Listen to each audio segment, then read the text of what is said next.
I'm female, 44. My entire marriage to my husband, Ken, male, 43, is in shambles, and I am kind of relieved. We had been married for over 20 years and have been childless due to my husband's wishes of not being burdened by children. I wasn't really keen on having kids either, so it worked out for us. However, despite not having kids, the usual reason marriages tend to lose their spark after the first few years of our relationship, I realized that my husband had simply stopped putting any effort into the relationship. I felt like I was taken for granted. When I was 30, I had a coworker named James who was interested in me, and I fully admit that I started to develop feelings for him too. We didn't physically cheat, but I feel like the emotional attachment I had to him was also a slap in the face for my husband. I confessed and we worked it out through relationship counseling.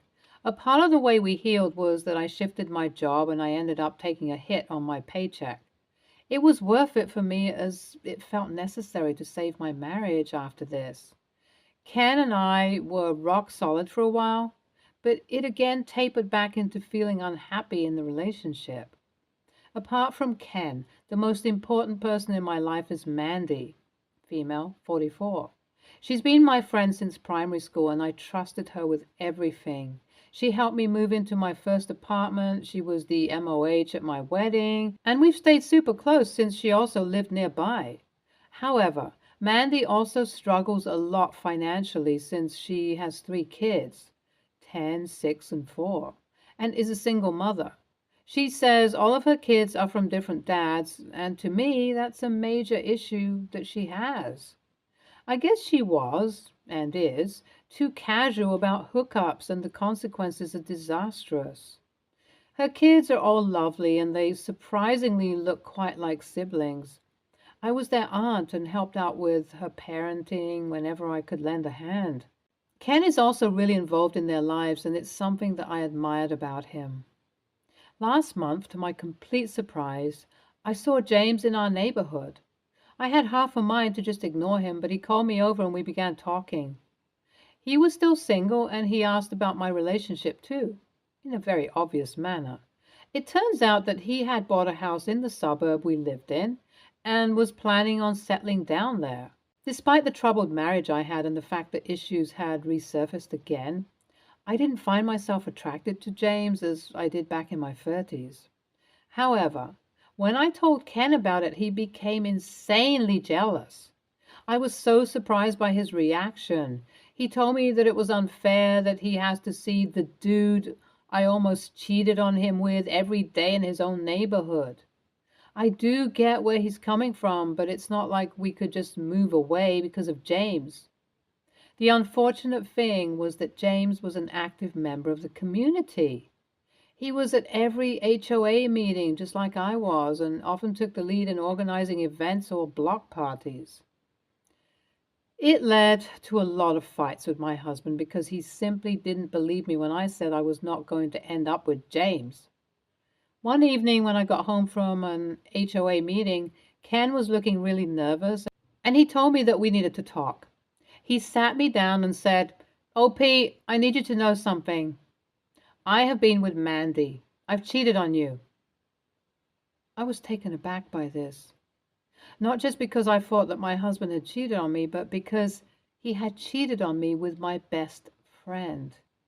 I asked him how long this had been going on, and his response had me in tears. He said, "Well, OP, it started after that incident with James, and I just kept going. She's not just a mistress, the kids are mine too." Every single kid Mandy had was my husband's. He said that even though he used to feel like he wasn't ready for kids after Mandy's first child was born, he had a change of heart and wanted to have kids with her. The worst part was that even Mandy agreed to this, and Ken sent over a significant portion of the money to Mandy as an unofficial kind of child support. He also visits them super frequently, even more than I was aware of. All of these things taken together were just too much to handle, and I had a breakdown. Ken kept saying that he confessed because it was the right thing to do. But where was all this 10 years ago? Apparently, seeing James here again made him realize that our issues weren't ever properly resolved, and he hadn't been honest with me, so that might be a part of it. I couldn't believe how he thought an emotional affair with a man 10 years had the same weight as what he had done with my best friend. I kicked him out and told him to go stay with Mandy, and I'd been in the house alone for all of this time. Now, while Ken was gone, James heard about what happened. The gossip spread through the neighborhood like wildfire, and he came to check in on me. I was fully resigned to him taking this as his chance to get with me, but I was surprised when he treated me with empathy, compassion, and respect. It was clear he wasn't looking for a relationship, and he was just there as a shoulder to cry on. He visited me consistently and made me feel like a whole person again. On the third day, there was a spark between us, and I felt like I did back then.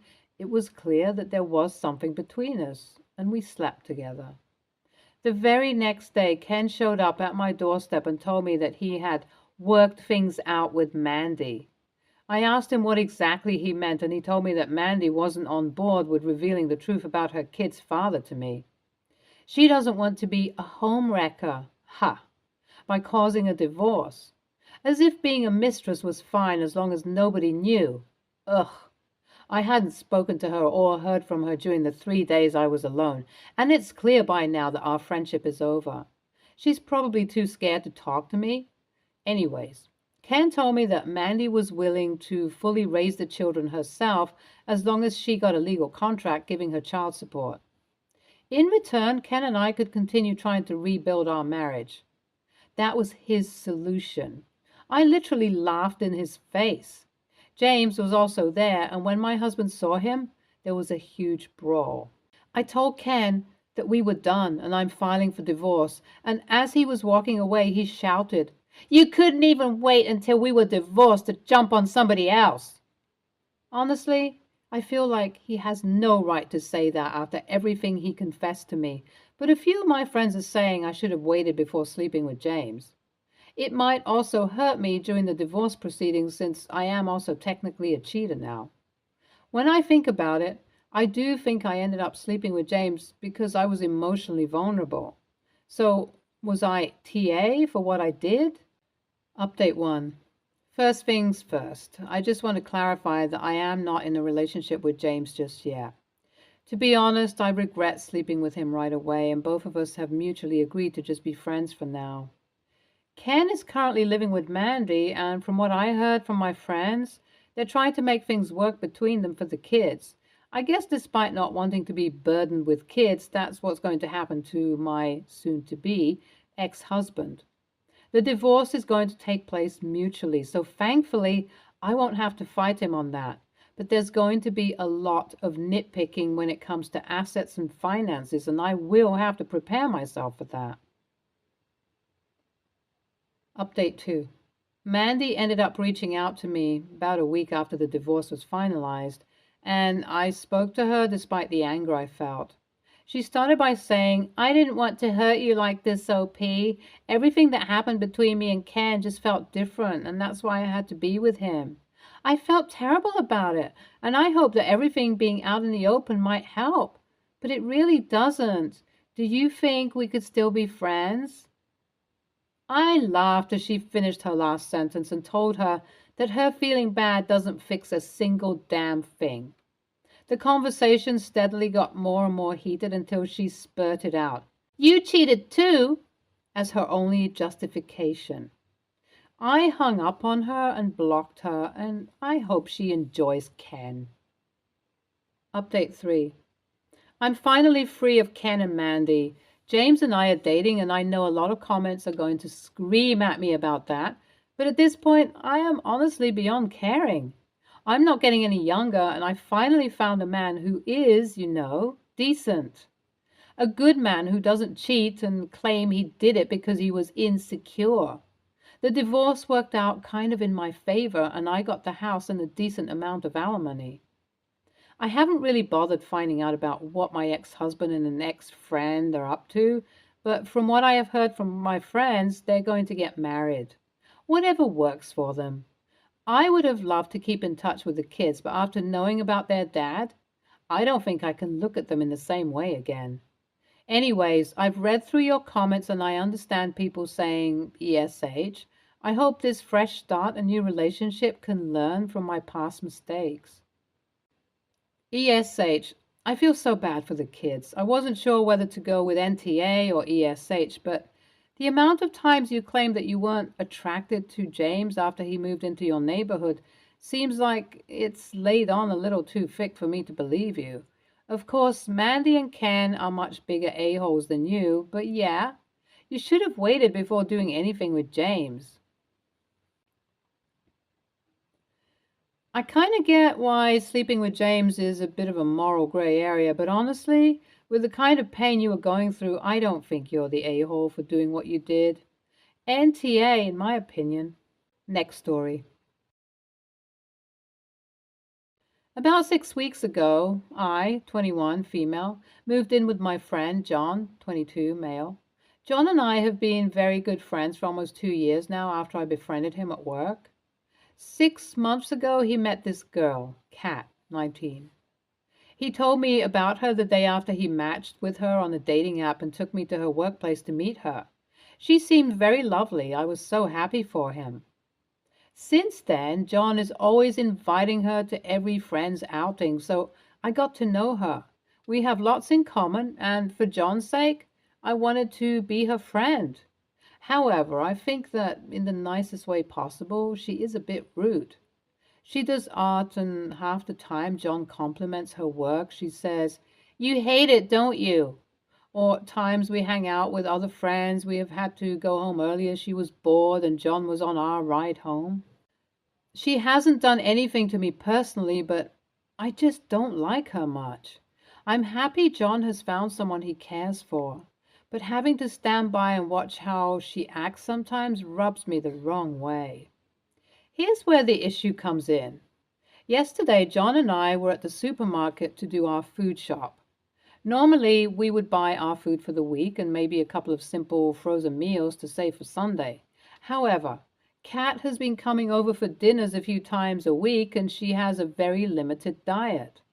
She refuses to eat anything other than fast food or simple frozen meals. She likely has her reasons for eating a specific food, and in case it's due to an ED or something similar, I don't want to make things hard for her or pry into something that isn't my business.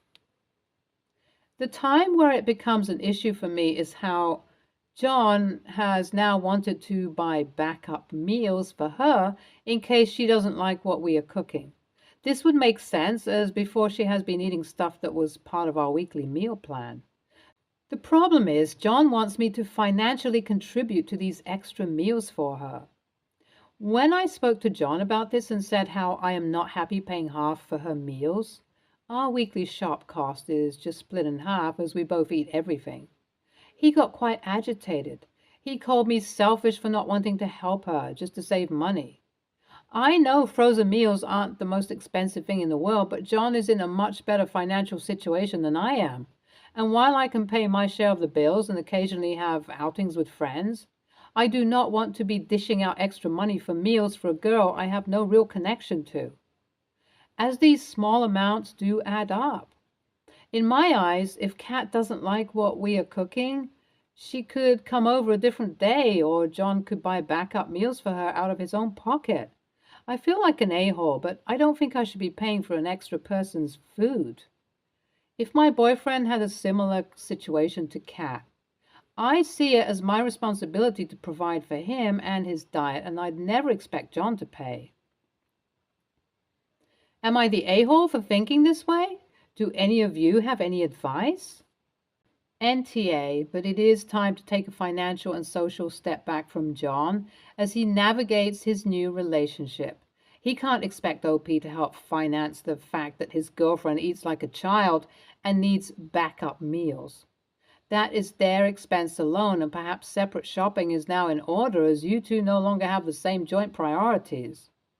On the flip side, I also wouldn't continue to rely on John as a ride if you constantly want to stay out with friends later. It honestly sounds like your life paths are just splitting at this time, and it is best to acknowledge that and adjust expectations of each other accordingly before bitterness sets in. I'd also get ahead of any rent living concerns sooner rather than later. If she's sticking around, it may be time to start planning an exit strategy. NTA, your roommate is being unreasonable by requesting that you help chip in for paying for his girlfriend's meals. You're not part of their relationship. You're just a friend and roommate of John's, not their other girlfriend. John wanting to buy these backup meals for his girlfriend should be his responsibility, not yours. Simply put, he can call you what he wants. He's still the unreasonable one. Thinking about it, shouldn't Cat be paying rent if they're showing up way too often? Or at least maybe you should give your landlord a heads up the next time John brings up the idea that you have to pay for Cat's food?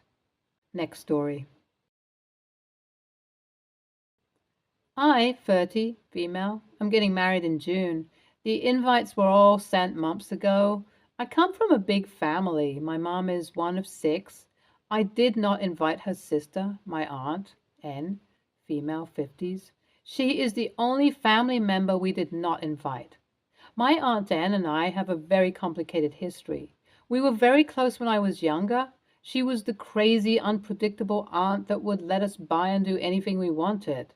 As I got older, I started realizing my parents probably shouldn't have trusted her with us in her care. She will do anything for attention. She's a compulsive liar, and many other things. Character limit. Then in high school, she kidnapped me in the disguise of a California weekend trip and held me for a ransom against my parents. When I gave her a second chance in college, she kicked me out onto the street, leading to me being homeless for over a month in a state where I had no family besides her to turn to for help. For me, that was my last straw. After that, she tried her behavior onto my other cousins.